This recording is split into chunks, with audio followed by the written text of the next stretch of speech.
आखिर मुस्लिम मतदाता किसके साथ है? सिर्फ हमारे हितेंद्र जी ठाकुर के में है और हमारे नेता ही इस जिले का विकास कर सकते हैं। में मुस्लिम सुरक्षित नहीं हैं, वो खतरे में हैं, उनके साथ अन्याय हो रहा है, तो आपको लगता है कि ऐसा कुछ है क्या चित्र? इन सारी को मतदान करेगा। आप क्यों करेगा? लेकिन आपका अगर उम्मीदवार या आपकी पार्टी को लोग क्यों चुने? जिले का विकास कर सकते हैं और राजेश पाटिल जी आएंगे तो हमारे जिले की बात देश के सांसद तक सही तरीके से पहुंचाएंगे। आज वो बीजेपी हो या शिवसेना उद्धव बाला साहब ठाकरे हो, ये दोनों की लड़ाई खुद हिंदुत्व पे कितने सक्षम कट्टर कैसे हो सकते हैं, यही इनका बेस रहा।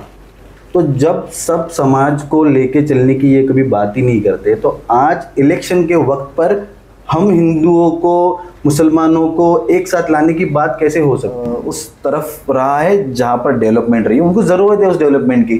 सारों को मेन स्ट्रीम में आने की ज़रूरत है। कब तक फ्लो से बाहर रहेंगे? मेन स्ट्रीम में आना चाहिए, उनको भी एजुकेशन मिलना चाहिए, उनको भी हेल्थ केयर सर्विस मिलनी चाहिए। मोहब्बत में ही ताकत है दुनिया को झुकाने की, मोहब्बत में ही ताकत है दुनिया को झुकाने की, वरना क्या ज़रूरत थी श्री राम जी को शबरी के झूठे फल खाने की। इसका मतलब ये है कि जब राम जी ने कभी ऊंच नीच नहीं देखा, शबरी के झूठे फल खा के राम जी ने ये बताया सारे समाज को।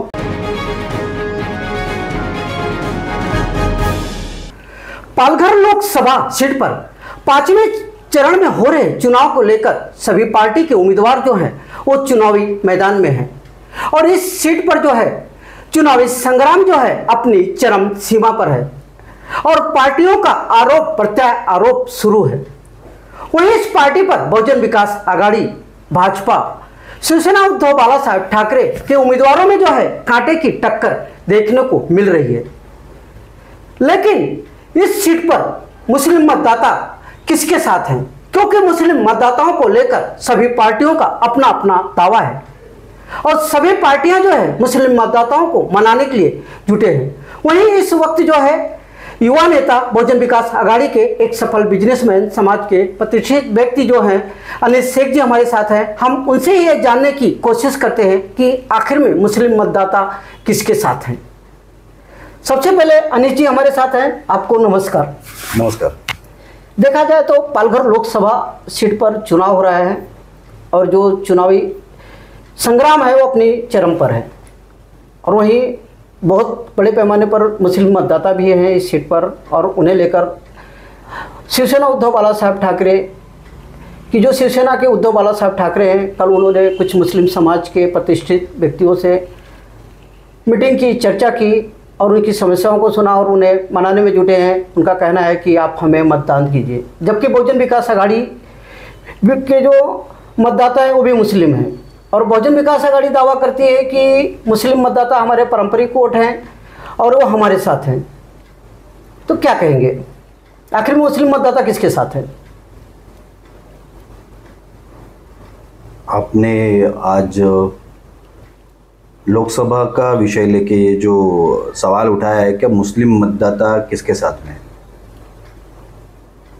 मुस्लिम मतदाता हमेशा मेन स्ट्रीम से बाहर रहा, एजुकेशन के कारण, हेल्थ के कारण, बेसिक सुविधाओं से वो उसको सारी चीज़ें मिल नहीं पाई।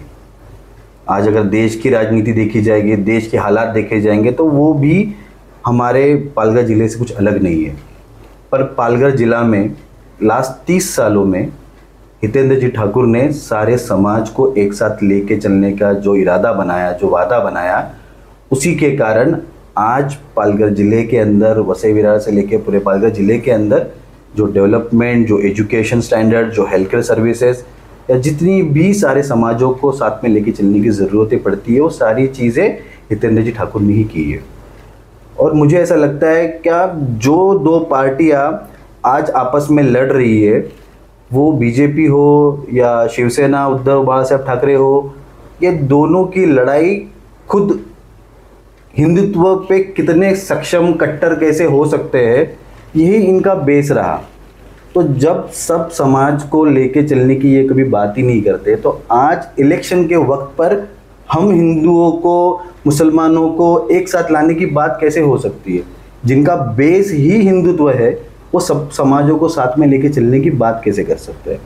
और मुझे लगता है क्या सारे समाज को बुला के उनकी बातें सुनी जा सकती है। सारे समाज, मुस्लिम समाज बोलो या बाकी भी माइनॉरिटीज़, अलग अलग जगहों पर बुलाया के मीटिंग करनी पड़ती है। लोग जा रहे हैं, इसका मतलब ये नहीं है कि वो लोग भूल चुके हैं कि लास्ट 30 सालों में क्या क्या हुआ है, या लास्ट जितने भी 20, 25, 30 सालों में जब से राजनीति में हमने देखा है, तब से पास्ट हिस्ट्रीज़ में क्या हुआ है। तो लोग जानते हैं, लोगों को ऐसे नेता की ज़रूरत है और वो नेता उनको मिल चुका है। और सेम टाइम पर आज अगर आप देखोगे तो मुझे लगता है कि पालघर में बाकी उम्मीदवारों के कंपैरिजन में जो उम्मीदवार बहुजन विकास आघाड़ी ने दिया है वो ज़्यादा सक्षम है। तो सिर्फ इलेक्शन के वक्त पर लोगों को बुला के लुभाने से ये चीज़ें या लोगों की सोच कुछ दिनों में नहीं बदलने वाली। सोच बनने में, सारी चीज़ों में वक्त लगता है और लोगों ने अपनी सोच बनाई है। हम नहीं बोलते कि हमारे मुस्लिम समाज हमारे बहुत सारे सालों के हमें ही चुनेंगे, लेकिन वो लोग भी समझदार है, सारा समाज समझदार है। उनको उनकी सारी चीज़ें समझ में आती है कि कौन सी पार्टी ने उनको साथ दिया है, कौन सी पार्टी ने उनको समानता का भाव दिया है, एक प्लेटफॉर्म दिया है।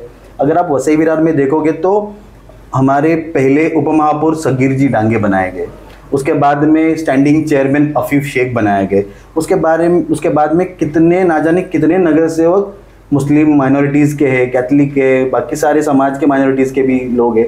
मतलब देश में, हमारा देश विविधताओं में एकता वाला देश है और उसी तरीके से वसई विरार से लेके सारे जगहों पर पूरा भारत इस पालघर जिला में बसता है। और उस सारों को साथ में लेके चलने की जो क्षमता है और उस सोच है वो सिर्फ हमारे लोक नेता हितैषी ठाकुर जी के पास में ही है। उसी वजह से इतने सालों का, और हम लोकल है, हम यहाँ के स्थानिक है, तो हमें हमारी समस्या पता है, हम हमारे स्थानिक लोगों के डेवलपमेंट किस तरीके से होना चाहिए वो जानते हैं। अब देश चांद पे, दुनिया चांद पे जाने लग गई है, तो मुझे नहीं लगता अब जात पात के मुद्दे पर लोग भटकेंगे, लोग विकास के मुद्दे पे जाएंगे। और जिन्होंने विकास चुना है, जो लोग विकास की बात करते हैं और विकास की बात समझते हैं, लोग उनको चुनेंगे ज़रूर। और जिन्होंने लोगों ने विकास देखा है, अब वसई विरार में चले जाओ, आज पालघर जैसे, अगर हम पालघर के जिले के ठिकान पे बैठे हैं, मुझे लगता है पालघर के अंदर बेसिक टॉयलेट्स की अरेंजमेंट्स नहीं है, ठीक है। हमारे पास में जिला रुग्णालय नहीं है, हम हेल्थ के सर्विसेज नहीं दे पाते। सारे विषयों पे अगर आप बात करोगे तो सारे के सारे मुद्दे डेवलपमेंट के बेसिस पर चुने जाते हैं, या डिमांड लोगों की सारे डेवलपमेंट की है। तो जब बात डेवलपमेंट की है तो राजनीति और इलेक्शन धर्म के नाम पर कैसे किया जाना चाहिए? तो आपको ऐसा लगता है कि जब चुनाव आता है तो चुनाव के टाइम ही जो है मुस्लिम समाज लोगों को याद आता है, बाकी चुनाव खत्म होने के बाद लोग मुस्लिम समाज के नेता या जो पार्टियां हैं वो भूल जाती हैं? आज तक मुस्लिम समाज को सिर्फ एक वोट बैंक बन के समझा गया, पर ऐसा हमारे यहाँ पर नहीं हुआ।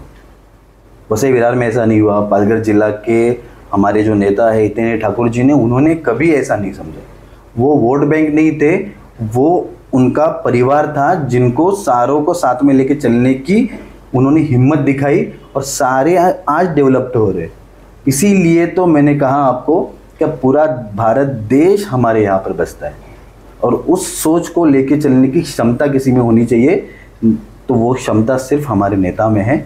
और उसी वजह से ये जो सांसद हम चुन के जाने वाले हैं, मुझे कोई शंका नहीं है राजेश पाटिल जी हमारे सांसद बनने वाले हैं, और हर समझदार इंसान उनको मतदान करेगा। आप क्यों करेगा? लेकिन आपका अगर उम्मीदवार या आपकी पार्टी को लोग क्यों चुने? किस बातों पर लोगों ने वोट करने चाहिए? जो आप कहते थे कि जात पात की बात पे लोगों ने चुनना चाहिए था, तो लोग समझदार हो चुके हैं।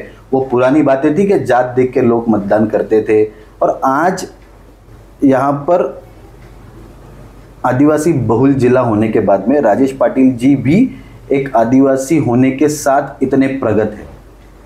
आप देखी जाएगी उनकी, अगर आपने पास्ट की हिस्ट्री देखी जाएगी तो वो पहले पंचायत समिति चुन के आए, जिला परिषद चुन के आए, बैंक के डायरेक्टर रहे, उसके बाद में एमएलए बने, उसके बाद में एमपी के लिए हमने उनको नॉमिनेशन दिया है। तो ये सारे प्रोसेस से गुजरना पड़ता है। जो आदमी लास्ट 20-25 सालों से समाज कारण में है, जो व्यक्ति 20-25 सालों के लोगों के सेवा में है, तो ये सारी प्रोसेस जानता है, सारी चीज़ें जानता है, उसका डेडिकेशन उतना है, और लोग सारे समझते हैं। आप किसी भी पार्टी के किसी भी इंसान को पूछो कैमरा छोड़ के क्या क्या लगता है आपको सबसे सक्षम कैंडिडेट कौन है, तो राजेश पाटिल जी का नाम आएगा। और हमारे अप्पा जितने सक्षम हैं उन्होंने उतना ही सक्षम कैंडिडेट दिया है जो हमारे जिले की, आदिवासी बहुल जिले की बात दिल्ली में सक्षमता से रख सकते हैं। कितनी चीज़ें हमारी ज़रूरतें होंगी केंद्र शासन से यहाँ पर होनी चाहिए, हमको सेंट्रल गवर्नमेंट से हमको यहाँ पर मिलनी चाहिए, जो हम नहीं ला पाते क्योंकि हमारी ज़रूरतें वहाँ तक पहुँचती ही नहीं है। तो हमारा मैसेज, हमारी आवाज़ संसद तक पहुँचाने वाला सक्षम व्यक्ति कोई चाहिए, वो है राजेश पाटिल जी, जो ग्रेजुएट है, एजुकेटेड है, नॉलेजेबल है, सारे समाजों के अंदर उनकी एक अच्छी प्रतिमा है। आप उनसे बात करो तो आपको लगता है कि कोई अपना बात करता है, हर इंसान का फ़ोन उठाते, हर इंसान की बात सुनते, कोशिश करते क्या सारे प्रॉब्लम सॉल्व कर सके। तो ये सारों का संगम अगर देखा जाए तो राजेश पाटिल जी के अलावा कोई ऑप्शन नहीं है। मतलब आपको ऐसा लगता है कि दूसरे जो उम्मीदवार हैं वो इतने सक्षम नहीं है? मुझे लगता है मेरा उम्मीदवार ज़्यादा सक्षम। बस मैं किसी को डिग्रेड करने में, हमारी पार्टी किसी के बारे में बुरा बोलने में बिलीव नहीं करती है। हम समझते हैं कि हमारा उम्मीदवार सक्षम है। आज आपने जैसे पहले सवाल में पूछा था, आज तो सारे नेता लुभाने की कोशिश करेंगे। इससे पहले कहा थे साहब आप, जब हमें ज़रूरत थी, आपने भी देखा विविध अलग अलग तरीके से समस्याओं में लोगों को बांटने की कोशिश की गई। एक आदमी था जो सारे इंसानों को बांधता रहा, सारे समाज के को बांधता रहा। तो वो जो धागा है वो सिर्फ हितेंद्र जी ठाकुर है और उन्होंने ही ये पालघर के धागे को बांध के रखा है। और मुझे लगता है जो जिले की समस्याओं को समझता है वही जिले का विकास कर सकता है, और उस विकास के लिए बहुजन विकास आघाड़ी के अलावा कोई ऑप्शन नहीं है।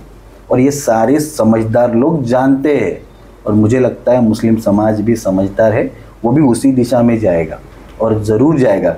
2 दिन आने से कुछ नहीं होने वाला, काम तो हमें ही करना है, और हमारे ही नेता स्थानिक है, स्टेबल है, जिनके पास जाकर लोग काम करते हैं। अच्छा, मुझे बताइए कि जो गैर मुस्लिम समाज है उसकी तुलना में देखा जाए तो मुस्लिम समाज को जो युवा हैं वो मुझे लगता है कि उतनी तरक्की नहीं कर पाए हैं। उनमें शिक्षा का अभाव है, कोई इंजीनियर की अगर ढूंढने जाएं तो उनकी संख्या बहुत कम रहती है, वो ज़्यादातर अलग ही बिजनेस में रहते हैं।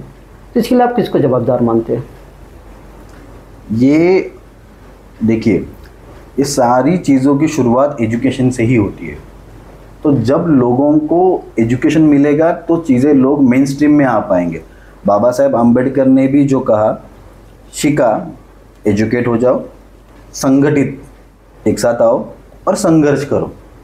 तो ये सारी चीज़ों के लिए एजुकेशन फर्स्ट बेस है, और एजुकेशन के लिए ही हमारे, तो अब देखो तो वसई विरार में कॉलेजेस है, सारी चीज़ें हो रही है, और उसी वजह से सारे समाज के, धर्म के, मुझे लगता है कि ढानू से लेके सारे बच्चे पढ़ने के लिए वसई विरार जाते होंगे, जिनको बॉम्बे जाना पड़ता था।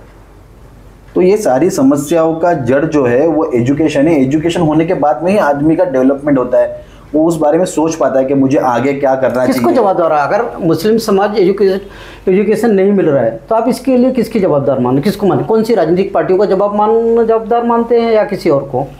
हमारे जो नेता या जो नेता है, हमारे जो नेता रहे जिनको हम आज तक फॉलो करते आए, शायद से वो उनको सही दिशा नहीं दिखा पाए, या तो गलत दिशा में हमेशा हमारे लोग जाते रहे, इस वजह से उनका डेवलपमेंट नहीं हो पाया।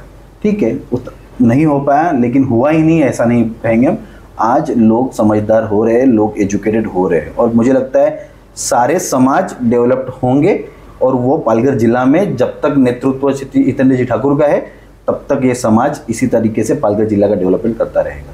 लेकिन देखा जाए बहुत सारे राजनीतिक पार्टी के नेता हैं, वो कहते हैं कि भारत में मुस्लिम सुरक्षित नहीं हैं, वो खतरे में हैं, उनके साथ अन्याय हो रहा है।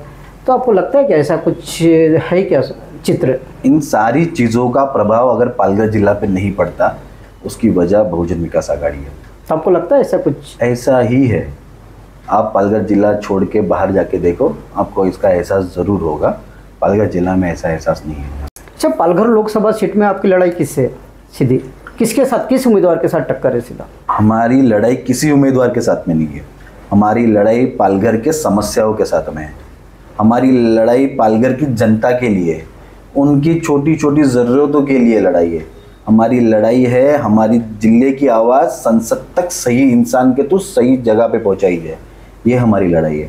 हम किसी उम्मीदवार को, हमारी लड़ाई किसी उम्मीदवार से नहीं है, हमारी लड़ाई जनता के लिए है और जनता के लिए ही रहेगी।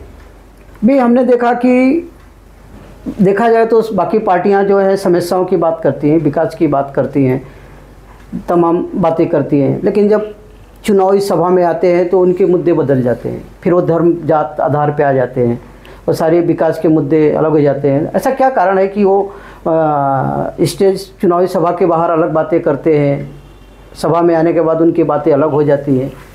क्या लगता है आपको, ऐसा क्या क्यों होता है? आप भी बहुत सालों से पत्रकारिता में हो और मुझे भी थोड़ा सा अनुभव हो गया है। जहर फैलाना बहुत आसान है और जहर फैलाकर लोगों को डाइवर्ट किया जाता है, मुद्दों से हटाया जाता है। अगर तुम्हारे सवाल लोगों की ज़रूरतें, अच्छे रोड, अच्छे अस्पताल, अच्छी एजुकेशन सिस्टम ये है, तो वोटिंग और सारी चीज़ें भी, चुनाव भी उसी मुद्दे पे लड़ने चाहिए। ज़रूरतें अलग है और आप इलेक्शन कुछ कैंपेन कुछ अलग कर रहे हो, या ये कैंडिडेट हो या ये पार्टी इस समाज के लिए काम करती है इसलिए उसको चुनना नहीं चाहिए, ऐसे नहीं हो सकता। आपकी ज़रूरतें क्या है, लोगों की डिमांड्स क्या है। लोग नहीं बोलते कि नहीं हमें इस जात का आदमी सांसद बनना चाहिए या इस जात का आदमी हमें एमएलए बनना चाहिए। लोग चाहते कि ये हमारा सांसद हो जो हमारे काम कर सके। तो ये भटकाने की कोशिश हमेशा से करते आए हैं, लेकिन लोग समझदार, जैसे मैंने आपको स्टार्टिंग में ही बताया, हमारे जागरूक लोग हैं, उनको सारी चीज़ों का पता है और अब आने वाले चुनाव के अंदर बहुत जल्द नतीजे उसके सामने आ जाएंगे। अच्छा, मैं फिर से उसी सवालों पे आता हूँ कि बहुजन विकास आघाड़ी जो है मुस्लिम समाज के जो मतदाता हैं उस पर दावा करती है कि हमारे साथ हैं, पारंपरिक वोट हैं। तो आपको लगता है कि इस चुनाव में फिर से जो मुस्लिम मतदाता हैं आपके साथ ही रहेंगे कि या दूसरे पार्टियों जिस तरह मनाने में जुटी उनके साथ चले जाएंगे और आपका नुकसान होगा? सिर्फ मुस्लिम समाज हमारे पारंपरिक वोटर नहीं है। जो डेवलपमेंट समझते हैं, जो विकास जानते हैं, ऐसे हमारे पारंपरिक वोटर्स, जो समझदार है, जिनको समझ है, जो समझते हैं कि हमारे डेवलपमेंट कहाँ तक जानी चाहिए और कौन डेवलपमेंट कर सकता है। मुस्लिम समाज तो, आपको उस बारे में मुझे नहीं लगता कोई शंका होगी कि मुस्लिम समाज हमारे सांसद को चुन के देने में थोड़ी भी हिचकिचाहट रखेगा। और मुस्लिम समाज हमेशा उस तरफ रहा है जहाँ पर डेवलपमेंट रही है। उनको ज़रूरत है उस डेवलपमेंट की। सारों को मेन स्ट्रीम में आने की ज़रूरत है। कब तक फ्लो से बाहर रहेंगे? मेन स्ट्रीम में आना चाहिए, उनको भी एजुकेशन मिलना चाहिए, उनको भी हेल्थ केयर सर्विसेज मिलनी चाहिए। तो ये भटक के कुछ नहीं होने वाला। इलेक्शन के 2 दिन पूछने से लोग मतदान नहीं चेंज करते, अपनी सोच चेंज नहीं करते। लोग वहीं पर वोट करते जहाँ पर उनको ये सारी सुविधाएं मिलने वाली है। लेकिन देखा जाए तो मुस्लिम समाज को लेकर बड़ी बड़ी पार्टियां दावा करती हैं, उनके मतदाताओं पे करती हैं, मतदान भी करते हैं, लेकिन जब उन्हें जवाबदारी देने की बारी आती है तो उस वक्त जो है उन्हें ना कोई बड़ा पद दिया जाता है, ना कोई मिनिस्ट्री दिया जाता है, ना कोई अच्छी पोस्ट दी जाती है। तो क्या ऐसा पीछे क्या लगता है आपको, ऐसा क्या कारण होगा? हमेशा माइनॉरिटीज़ को मेन स्ट्रीम से दूर रखा गया और अब ये बात मुझे लगता है थोड़े ज़्यादा बड़े लेवल की है कि मुस्लिम समाज के कोई लीडर को सेंट्रल में या स्टेट में बड़ा पद क्यों नहीं मिल पाया। तो मुझे लगता है क्या ये ज़रूरी नहीं है कि मुस्लिम समाज के किसी नेता को ही पद मिलना चाहिए। अगर वो सक्षम होंगे, जैसे हमारे वसई विरार में होता है, अगर वो सक्षम है तो वो उपमहापौर है, अगर वो सक्षम है तो स्टैंडिंग चेयरमैन है। एक 22-24 साल का लड़का को स्टैंडिंग चेयरमैन बनता है तो वो सक्षम है, इसलिए वो उसको बनाया गया है। तो वहाँ पर जात पात का, हमारे यहाँ पर वो चीज़ें नहीं है। और जैसा आपने और एक बात कही, क्या सारी पार्टियाँ धर्म जाति के नाम पर ही लड़ती आई है? तो मैं 2 लाइन कहूँगा आपसे। मोहब्बत में ही ताकत है दुनिया को झुकाने की, मोहब्बत में ही ताकत है दुनिया को झुकाने की, वरना क्या ज़रूरत थी श्री राम जी को शबरी के झूठे फलकाने की। जब राम जी ने जात पात ऊंच नीच नहीं देखी तो ये कौन से लोग हैं जो जात पात के नाम पर वोट मांगेंगे और क्या देंगे। तो जो सबको समानता से चलाने वाला इंसान है वही देश का भी विकास कर सकेगा और वही इस जिले का भी करेगा। और इस जिले के विकास पुरुष हमारे हितनी ठाकुर है और वही इसकी विकास की गंगा को आगे बढ़ाते जाएंगे। और जैसे बताया आपने, हम दिल्ली तक भी जाएंगे और हम स्टेट में भी सरकार बनाएंगे। सर, मेरा एक आखिरी सवाल है कि देखा जाए तो आप एक अच्छे सफल बिजनेसमैन हैं, तो ऐसी क्या ज़रूरत पड़ी कि आपको राजनीति में आना पड़ा? क्योंकि अक्सर में हम लोग देखा जाए तो जो सफल और अच्छे बिजनेसमैन हैं वो राजनीतिक या राजनीति से दूरी बना के रखते हैं। तो आपको ऐसा क्या लगा कि राजनीति में भी आना चाहिए? मैं राजनीति में नहीं हूँ, मैं समाज कारण में हूँ। जहाँ पर लोगों का भला है, आज मेरा भला हो गया, मेरे वजह से मेरे साथ में मेरे बाकी समाज का, मेरे बाकी दोस्तों का, मेरे बाकी समाज के लोगों का भी डेवलपमेंट हो सकता है। हमारे लिए कोई जीत हम खुद के लिए नहीं लड़ रहे हैं, जैसा हमने बताया आपको, हमारी लड़ाई लोगों की समस्याओं की है, इसलिए वो हमारा प्रोफेशन है। राजनीति हमारा बिजनेस नहीं है, हम बिजनेस के लिए बहुत सारी चीज़ें करते हैं, राजनीति सिर्फ लोगों की समस्याओं के लिए करते हैं। इसीलिए इस सवाल का जवाब तो यही है कि हमें लोगों की समस्याओं को दूर करने के लिए हम यहाँ पर हैं। आपने देखा, ये अनिश जी थे, इनका कहना था कि मोहब्बत में ही ताकत है दुनिया को झुकाने की, वरना राम को क्या जरूरत थी सबरी के जूठे बैल खाने की, क्योंकि उन्होंने जात पात नहीं देखा। इसी प्रकार सभी राजनीतिक पार्टियों को जात पात नहीं देखना चाहिए और इससे बाहर आकर देश के विकास के मुद्दों पर बात करनी चाहिए। संजय सिंह, पालघर। अगर अभी तक आपने हमारा चैनल सब्सक्राइब नहीं किया तो अभी सब्सक्राइब करें और बेल आइकन को क्लिक करके हमारी लेटेस्ट खबरों से रहे अपडेट।